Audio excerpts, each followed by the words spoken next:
السلام علیکم ورحمۃ اللہ وبرکاتہ۔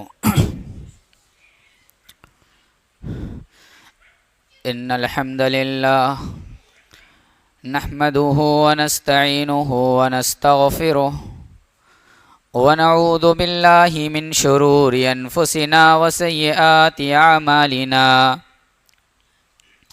من يهده الله فلا مضل له ومن يضلل فلا هادي له، وأشهد أن لا إله إلا الله وحده لا شريك له، وأشهد أن محمدا عبده ورسوله. يا أيها الذين آمنوا اتقوا الله حق تقاته ولا تموتن إلا وأنتم مسلمون. يا أيها الناس اتقوا ربكم الذي خلقكم من نفس واحدة وخلق منها زوجها وبث منهما رجالا كثيرا ونساء، واتقوا الله الذي تساءلون به والأرحام إن الله كان عليكم رقيبا. يا أيها الذين آمنوا اتقوا الله وقولوا قولا سديدا يصلح لكم أعمالكم ويغفر لكم ذنوبكم، ومن يطع الله ورسوله فقد فاز فوزا عظيما. أما بعد فإن أحسن الكلام كلام الله، وخير الهدي هدي محمد صلى الله عليه وسلم، وشر الأمور محدثاتها وكل محدثة بدعة وكل بدعة ضلالة، الضلالة في النار. فأعوذ بالله السميع العليم من الشيطان الرجيم من همزه ونفخه ونفثه. بسم الله الرحمن الرحيم. فمن زحزح عن النار وأدخل الجنة فقد فاز وما الحياة الدنيا إلا متاع الغرور. رب اشرح لي صدري ويسر لي أمري واحلل عقدة من لساني يفقهوا قولي رب زدني علما. حضرات علماء اکرام، دینی و ملی بھائیوں، نوجوان ساتھیوں، مستقبل کے نونہالوں، پردہ نشین ماؤں اور بہنوں، قرآن مقدس کی ایک آیت کریمہ خطبہ مسنونہ کے بعد تلاوت کی گئی ہے۔ اس آیت کریمہ میں اللہ تبارک و تعالی یہ دعوت دیتا ہے کہ اے مسلمانوں، اے دنیا کے اندر رہنے اور بسنے والوں، اپنے آپ کو دیکھو کہ کدھر جا رہے ہو، تمہارا راستہ کیا ہے اور تم کس راستے کو اختیار کیے ہوئے ہو۔ آپ غور کریں، شہر کے لوگ ہوں یا دیہات کے لوگ ہوں، شہر میں رہنے والا فرد ہو یا گاؤں میں رہنے والا فرد ہو، ہر شخص اپنے اپنے اعتبار سے، ہر شخص اپنے اپنے طریقے سے ترقی کرنا چاہتا ہے، آگے بڑھنا چاہتا ہے۔ ہر شخص کی خواہش اور تمنا ہوتی ہے کہ ہم آگے بڑھیں، ترقی کی راہ اس کے لیے ہموار ہو، اور اس بات کے لیے وہ کوشش کرتا ہے، انتھک کوشش کرتا ہے، اس کے لیے اپنے خون اور پسینے کو ایک کر دیتا ہے، ترقی کے لیے، پروموشن کے لیے، کہ لوگ اس کو جانیں، لوگ اس کو جانیں، اس کے بارے میں تذکرہ کریں۔ دنیا کے اندر ہر آدمی ترقی چاہتا ہے۔ میں یہ نہیں کہتا کہ دنیا کے اندر آپ فقیر اور غریب اور مسکین بن کر کریں، ترقی کیجئے، لیکن جس راستے پر ترقی کرنے کا حکم اللہ تبارک و تعالی دیتا ہے، اس راستے کی طرف بھی ذرا دھیان دیجئے۔ اللہ تبارک و تعالی اسی بات کو اس آیت کریمہ میں بڑے مختصر انداز میں بیان کیا۔ اللہ فرماتا ہے فَمَنْ زُحْزِحَ عَنِ النَّارِ وَأُدْخِلَ الْجَنَّةَ فَقَدْ فَازَ وَمَا الْحَيَاةُ الدُّنْيَا إِلَّا مَتَاعُ الْغُرُورِ۔ اے امت محمدیہ کے لوگوں،